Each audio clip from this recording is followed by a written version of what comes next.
ग्रीष्म ऋतु में जीविका साजिश महुल फूल आम बर्तमान अच्छु कंधमाल जिलार बालीगुड़ा ब्लॉक अंतर्गत सेंद्रिंगा पंचायत दलामिला गाँव में अच्छु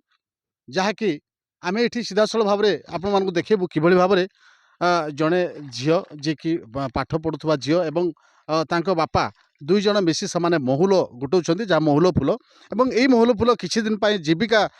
साजिश कंधमाल जिलार जो दुर्गम अंचल जो आदिवासी अधूषित अंचल जो लोक मैंने अच्छा जो मैंने कि से जंगलजात द्रव्य को सेमाने भरसा करती जंगलजात द्रव्य माध्यम से प्रत्येक वर्ष निजर गुजारण मेटाई था। तो यही परिप्रेक्षी में आम देखुचु जितेबाला ग्रीष्म ऋतु आसे से समय महुल फूल होता है अन्य अन्य ऋतु मानक विभिन्न जंगलजात द्रव्य को सेमाने संग्रह करती से बिक्री बटा करती परिवार चलती। तो यह परिस्थिति बर्तमान आम सीधासल भाव में आम जो बापा रही जी कि महुल गुटाऊँ प्रत्येक दिन एवं ये पाखापाखि केते दिन हम कि रही कौन सब आम सीधासल भाव में जी बापा रही जे महुल गुटे देखो कि टोकेटे धरते महुल रही सहित कथा। अच्छा बापा कौन कहे ये जो महुल गुटाऊँ कौन सब रही आम एटा महुल आम गुटाऊँ खरा मसरे खरा केमती काटुचे खरार आम महुल गुटाई आम एटा व्यवस्था करके आम एटा आम बिकापी आम ये जुगाइवाई एटा आम अनुरोध करके आम एटा महुल आम गुटाऊँ आहु मद रेट आम 2 सप्ताह खंडे गुटाइबू महुल एटा महुल फूल होची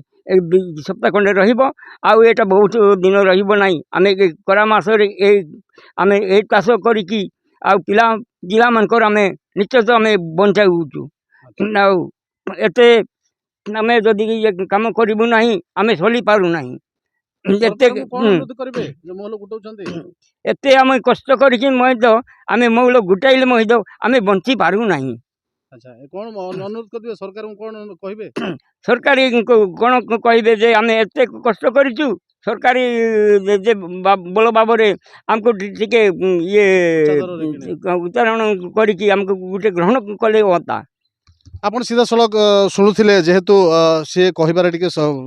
भाषार टे असुविधा थिला एवं तथापि सी निजर कथा कहते सी कहवा कथा जे प्रत्येक वर्ष आम महुल गुटाऊ एवं यही महुल मध्यम किसी जीविका पाई परिवार प्रतिपोषण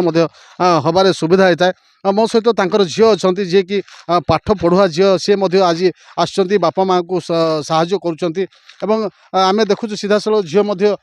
किसी महुल गुटे देखे मो मोर सहयोगी कवि देखु सी भी महुल गुटे एत महुल और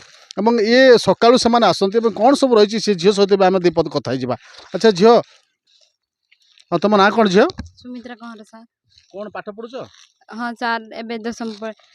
पढ़ी सर कि घरे अच्छी सर। अच्छा कौन कह जो महुल गुटाऊच केमती लगुच आईटा केते वर्ष होला बापा माँ मैंने गुटाऊले ना तुम गुटाऊच कौन सब सर ये बापा माँ मैंने आगर गुटाऊले आम आसिक आम गुटाऊचु सर मु परीक्षा दे दशम पढ़ी सर दशम परीक्षा दे सर घर अच्छी आउ महुल बिक मु कॉलेज जॉइन करबी आउ जॉइन कर घरे माँ बापा को साहाय्य करूछंती माँ कॉलेज सार भल लगुच माँ बापा को साहाय्य करके आउ घरे जेते पर्यंत मु रही माँ बापा को साहाय्य करी आउ जदि कॉलेज जॉइन करी तो कॉलेज जीवी आउ माँ बापा पाक जेते जेते पर्यंत अच्छी मो बापा माँ मान को साहाय्य करी सर। अच्छा कौन कह ये जो महुल फूल ये कौन माने प्रत्येक वर्ष गुटाती माँ बापा मैंने गुटाऊले तुम गुटाऊच ना कौन। हाँ सर माँ बापा गोरु ही गुटाऊले। अच्छा एबे तुम गुटे सहयोग करछ। हाँ सर एबे मु दशम पढ़ी सर तो घरे अच्छी सर आउ बापा माँ मान को खाली रे कौन रही आ बापा माँ मान को साहाय्य करबी कही साहाय्य करी आसी आज आज किए किए अच्छा ये गुटाऊच महुल बापा माँ और तुम हाँ सर हाँ सर केते महुल पाउच दिन को जो दिन सकाळू केतेटा जाय गुटाऊच सर एबे गुटाऊचु सकाळ टू हेबो सर हाँ सर घंटे 2टा हेबो केते केते केते महुल पाउच सर एंती पड़िले पाउचु बुगाटे लेका आउ। अच्छा से जो भुगा कथा कहूच केते भुगा जो भुगा कथा कहूच भुगा माने अनुमानिक केते केजी हबो सर से तो कहि परिबनी कहबोनी सर। अच्छा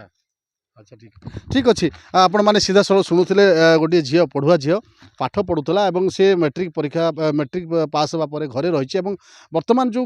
ଗ୍ରୀଷ୍ମ ଋତୁରେ ଯେଉଁ ଏଇ ଯେଉଁ ଜଙ୍ଗଲଜାତ ଯେଉଁ ଦ୍ରବ୍ୟ ରହିଛି ଯେଉଁ ଫଳ ରହିଛି ଏଇ ଯେଉଁ ଏଇଟା ମାଧ୍ୟମରେ ଯେଉଁ ଜୀବିକା ମଧ୍ୟ ହେଇପାରୁଛି ଘରର ତ ବର୍ତ୍ତମାନ ତାଙ୍କ ପରିବାରକୁ ମଧ୍ୟ ମା ବାପା ସେମାନେ ବୁଢ଼ାବୁଢ଼ୀ ହେଇଗଲେଣି ତାଙ୍କ ସହିତ ସେ ବର୍ତ୍ତମାନ ଆସିକି ତାଙ୍କୁ ସହଯୋଗ କରୁଛନ୍ତି ଏବଂ ତାଙ୍କୁ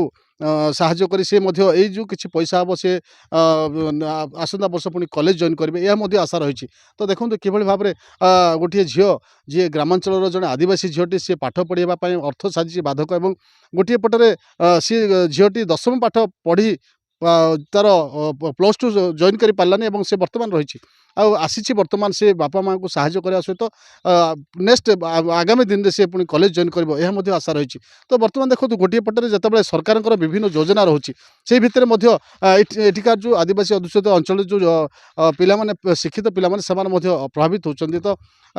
ଏଇଠି ଗୋଟେ ସିଧାସଳଖ ଭାବରେ ଜଣାପଡ଼ୁଛି ଯେ ଗୋଟେ ପାଠ ପଢ଼ୁଥିଲେ ସୁଦ୍ଧା ସେ ବାପା ମାଆଙ୍କୁ ସାହାଯ୍ୟ କରୁଛି ଏବଂ ସେ କୌଣସି ଦ୍ୱିଧା ନ ରଖିକି ସେ ବର୍ତ୍ତମାନ ଆସିଛି ଏବଂ ସାହାଯ୍ୟ କରୁଛି ଏବଂ ଏଇ ମହୁଲ ଫୁଲ ସାହାଯ୍ୟରେ କିଛି ଦିନ ମଧ୍ୟ ତାଙ୍କର ଗୁଜାରଣ ମେଣ୍ଟନ ହେଇଯାଉଛି କନ୍ଧମାଳ ଜିଲ୍ଲା ବାଲିଗୁଡ଼ା ବ୍ଲକ ସେନ୍ଦ୍ରିଗାଁ ପଞ୍ଚାୟତର ଡଲାମିଲା ଗାଁରୁ ତାପସ କୁମାର ନାୟକ MBC TV।